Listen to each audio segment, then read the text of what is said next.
The Cocker Spaniel is a small, versatile, merry, sporting dog who has been a favorite companion at home and in the field for centuries. This presentation is to help you evaluate the components which determine quality in the Cocker Spaniel. These dogs are exemplary Cockers. The Cocker Spaniel Standard is a detailed description of correct conformation. The pictures in this presentation are intended to help you form an image of quality in the Cocker and what detracts from it. My voice will comment on the standard and the pictures which follow. The next voice you hear will read the actual text of a Cocker Spaniel Standard. General appearance. The Cocker Spaniel is the smallest member of the sporting group. He has a sturdy, compact body and a cleanly chiseled and refined head, with the overall dog in complete balance and of ideal size. He stands well up at the shoulder on straight forelegs, with the top line sloping slightly toward strong, muscular quarters. He's a dog capable of considerable speed, combined with great endurance. Above all, he must be free and merry, sound, well balanced throughout, and in action show a keen inclination to work, equable in temperament with no suggestion of timidity. Balance, soundness, stability. These components make up proper Cocker type. Cocker Spaniels were bred to work cheerfully all day in the field. This dog is sturdy and strong and is in proper condition. This bitch is nicely balanced. She is well up on leg and her parts fit together harmoniously. This dog is too low on leg and too long from withers to croup, even though his front and rear angulation balance. Temperament is also an important part of type. The Cocker Spaniel is a happy, willing worker. He performs his tasks with good cheer. Those who do not should not be considered for top placements. Head. To attain a well-proportioned head, which must be in balance with the rest of the dog, it embodies the following. Skull. Rounded, but not exaggerated, with no tendency toward flatness. The eyebrows are clearly defined with a pronounced stop. The bony structure beneath the eyes is well chiseled with no prominence in the cheeks. A male's head should be stronger in appearance than the female's, but both have the typical soft expression. These heads have correct proportions with proper chiseling and clean back skull. You can see the bony structure beneath the eyes. A well-chiseled head is an important element of Cocker type. Muzzle. Broad and deep with square, even jaws. The upper lip is full and of sufficient depth to cover the lower jaw. To be in correct balance, the distance from the stop to the tip of the nose is 1/2 the distance from the stop up over the crown to the base of the skull. This dog has an excellent foreface with proper chiseling and proper proportions of muzzle and crown. The width of the muzzle should approach as nearly as possible the width of the crown. The muzzle should always have sufficient depth with no tendency toward snipiness. Teeth. Strong and sound, not too small, and meet in scissors bite. This is a correct bite with strong, sound teeth. The mouth must be large enough to grasp and carry a bird. Nose. Of sufficient size to balance the muzzle and foreface, with well-developed nostrils typical of a sporting dog. It is black in color in the blacks and black and tans. In other colors, it may be brown, liver, or black. The darker, the better. The color of the nose harmonizes with the color of the eye rim. As a bird dog, the Cocker must have sufficient nasal capacity to find game. Thus, large, open nostrils are important. Although the nose may be brown or liver in addition to black, darker is preferred. Nose color should harmonize with eye rim color. This red and white Cocker has proper pigment and a good big nose. A pink nose or a spotted nose is faulty. Eyes. Eyeballs are round and full and look directly forward. The shape of the eye rims gives a slightly almond-shaped appearance. The eye is not weak or goggled. The color of the iris is dark brown, and in general, the darker the better. The expression is intelligent, alert, soft, and appealing. The standard's description of the eye and expression is very explicit. The eye shape on this bitch is quite typical, and the expression is soft and pleasing. These eyes appear larger than is desired, partly because of the loose-fitting rims, and partly because the rim is round rather than almond-shaped. The lack of pigment in these eye rims make them appear larger than they are. The markings on this dog's face and the difference in pigment in the slightly drooping eye rims make it difficult to assess his expression. These eyes are correct in placement, shape, and color. Ears, lobular, long, of fine leather, well feathered, and placed no higher than a line to the lower part of the eye. Ear leather should reach at least to the end of the nose when brought forward, and the ears should be well set.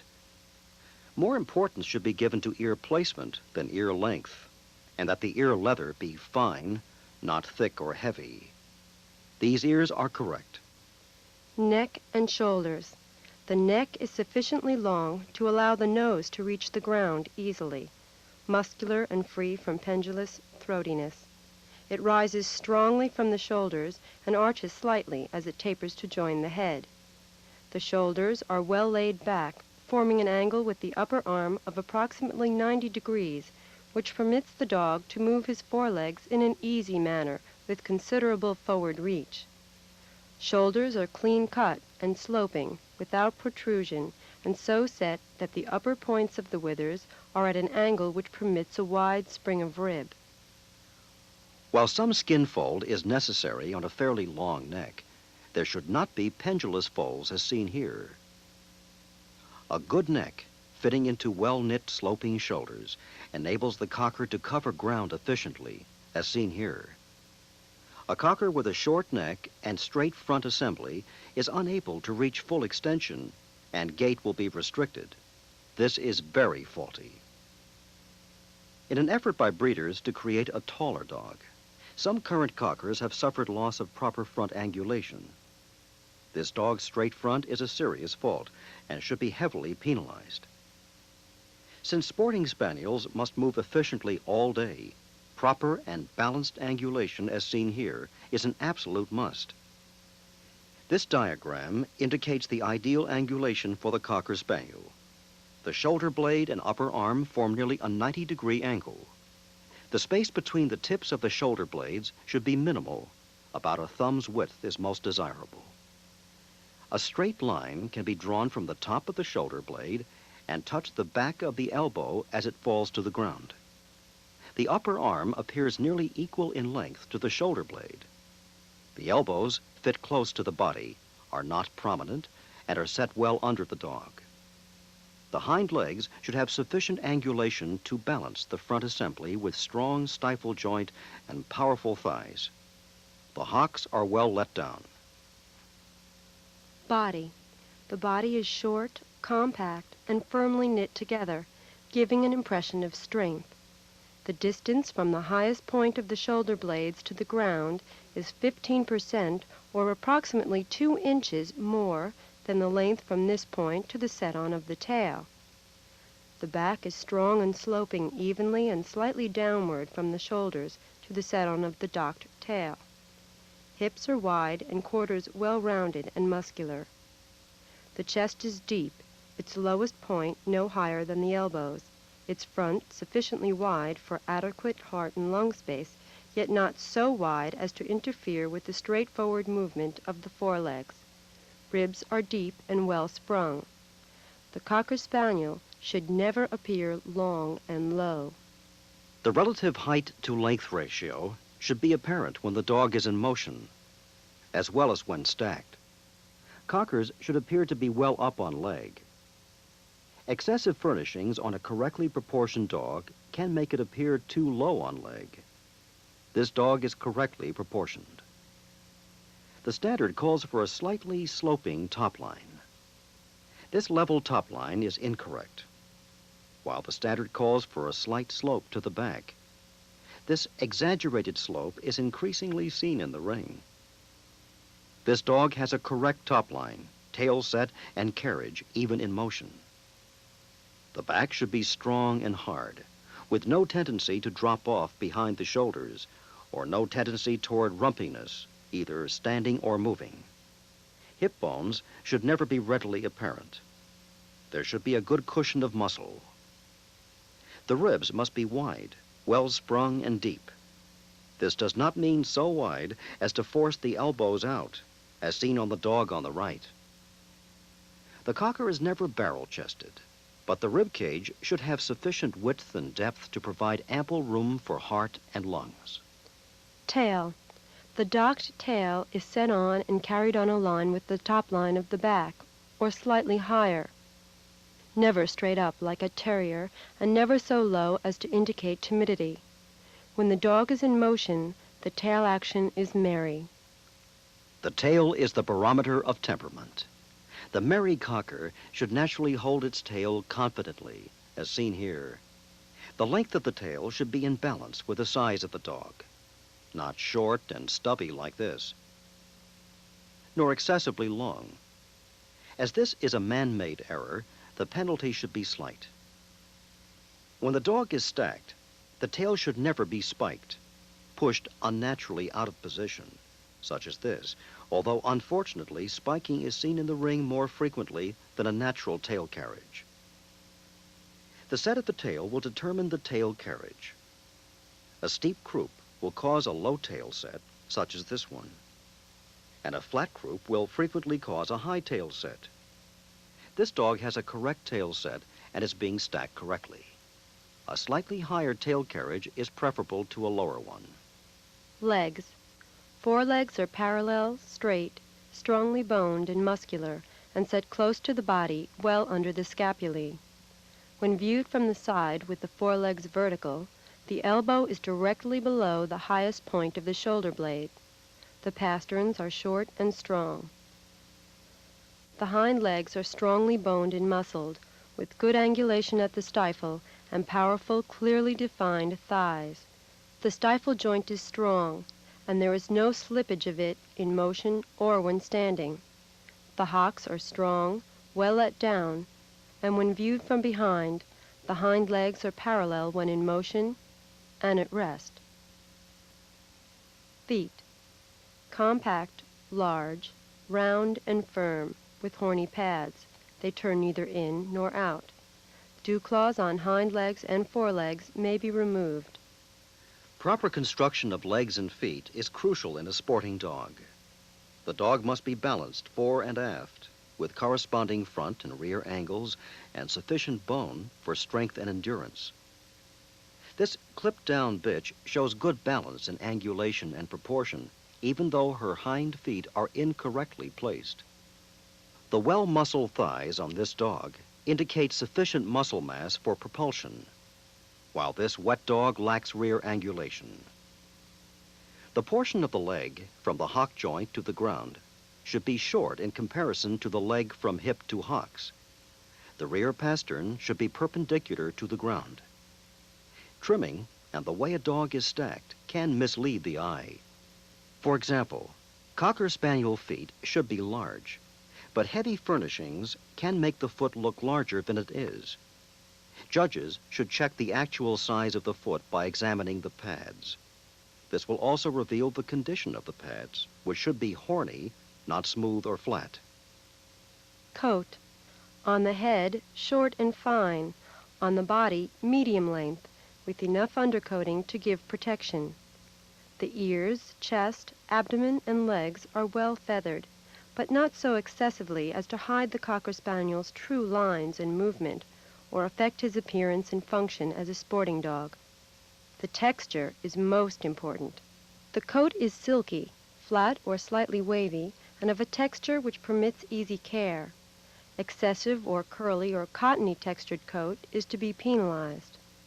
This dog has an undesirable, curly, cottony coat.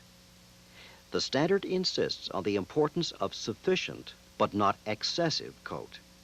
However, this coat is an example of the norm rather than the exception.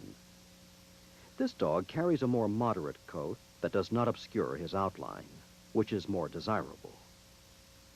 The standard stresses the importance of correct coat texture, as seen here. It is improper coat texture, more than amount, that can cause grooming problems. A coat with good texture is relatively carefree. Excessive coat is a grave problem in the breed, though this texture is very good. Although it is not discussed in the standard, grooming is an important element in presenting the Cocker Spaniel. Proper grooming not only enhances the dog's lines and elegance, but is also necessary for good hygiene. Hair that is too long around the eyes, face, and the underside of the ear can lead to infection, so the head is neatly trimmed as seen here. Hair around the vent and between the pads of the feet will catch burrs and dirt and render the dog lame, so those areas are carefully trimmed. The trimmed areas should be blended neatly with the untrimmed areas for clean lines. Zealous breeders have cultivated great amounts of coat, so that the Cocker Spaniel requires more artful trimming and therefore more careful examination by judges to evaluate the dog beneath the coat. This is good coat texture and expert trimming. Color and markings. Solid color black, to include black with tan points. The black should be jet. Shadings of brown or liver in the sheen of the coat is not desirable. A small amount of white on the chest and or throat is allowed. White in any other location shall disqualify. While the tan shades can vary, the standard is clear that the black must be solid and shiny. A white spot, larger than the area equivalent to a $50, should be penalized, but not disqualified. Any solid color other than black, and any such color with tan points. The color shall be of a uniform shade, but lighter coloring of the feather is permissible. A small amount of white on the chest and or throat is allowed. White in any other location shall disqualify. Color of the furnishings can vary widely from the body shade. Uniform color is preferred, but texture of coat is more important. A white spot, larger than the area equivalent to a $50, should be penalized, but not disqualified. Party color variety. 2 or more definite, well-broken colors, one of which must be white, including those with tan points. It is preferable that the tan markings be located in the same pattern as for the tan points in the black and Ascov varieties. Roans are classified as party colors and may be of any of the usual roaning patterns. Primary color which is 90% or more shall disqualify. At this time, roan cockers are very rare. Tan points. The color of the tan may be from the lightest cream to the darkest red color, and should be restricted to 10% or less of the color of the specimen. Tan markings in excess of that amount shall disqualify. These tan markings are correct in color and placement.